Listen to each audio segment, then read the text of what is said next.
বন্ধুরা, বৃষ্টি ভেজা সকালে চলে এসেছি ছাদ বাগানে। Good morning. এই যে দেখুন আমার গাছগুলো বৃষ্টিতে ভিজে কি অবস্থা হয়ে রয়েছে। এই যে এখানে ঢেঁড়স হয়ে রয়েছে, আমি একটু হারভেস্ট করব। মর্নিং ওয়াকে বেরিয়ে যাব, তার আগে একটু হারভেস্টিংগুলো করব।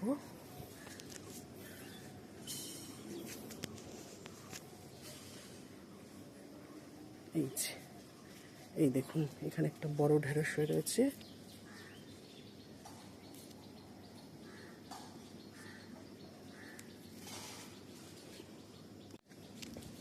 গুড মর্নিং বন্ধুরা, চলে এসেছি ছাদ বাগানে আবার একটা নতুন ভিডিও নিয়ে। আজকে তো ছাদের খুব খারাপ অবস্থা। এই যে দেখুন চারিদিকে জল হয়ে ভর্তি হয়ে রয়েছে। এবার আমি মাটিগুলো কুপিয়ে দিয়ে গেছিলাম, জল যাতে সংরক্ষণ, জল ভেতরে যাতে ঢুকতে পারে ভালোভাবে, এই জন্য আমি দিয়ে গেছিলাম। আজকে আমি একটু ঢেঁড়স হারভেস্ট করব। ঢেঁড়স হয়ে রয়েছে অনেকগুলো, তা হারভেস্টটা আপনাদের দেখাবো। এই যেখানটায় দেখুন, এই একটা, এই যে তুলে নিচ্ছি। এই একটা যথেষ্ট বড় হয়ে গেছে। এই যে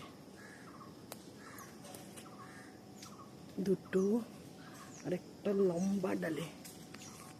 এই যে লম্বা ডালটা দেখবেন, এই যে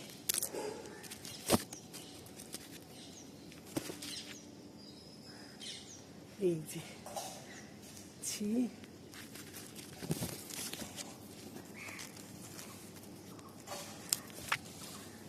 আরেকটা, এই যে এই ডালটায়, এই গাছটায় 10টা ডাল, 10টা ডাল বেরিয়েছে। তার থেকেই আমি হারভেস্টগুলো করছি। আর এইখানে হচ্ছে এই যে মিলিবাগ ছাড়িয়েছিলাম, এই যে মিলিবাগ ছাড়ানোর পরে আবার হচ্ছে নতুন করে। এই যে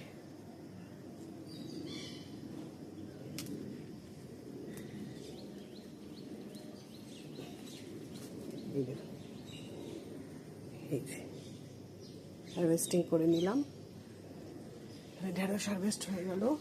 তাই পড়িস না রে, কালকে আমি ছেঁচি শাক বসিয়েছি। এই যে, আর বেগুনটা একটু দেখাই। বেগুনটা আস্তে আস্তে বড় হচ্ছে।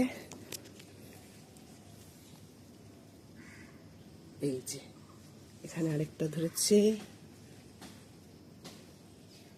এই যে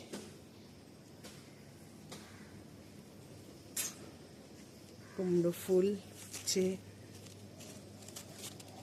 এই যে কাক এসে বসেছে দেখুন, এনা এক্ষুনি দেখলে চিল্লাবে। এই যে এই উপরে একটা, আর এই যে একটা উড়ে গেল। এই যে কালো কচুটা মোটামুটি ভালোই বেরিয়েছে।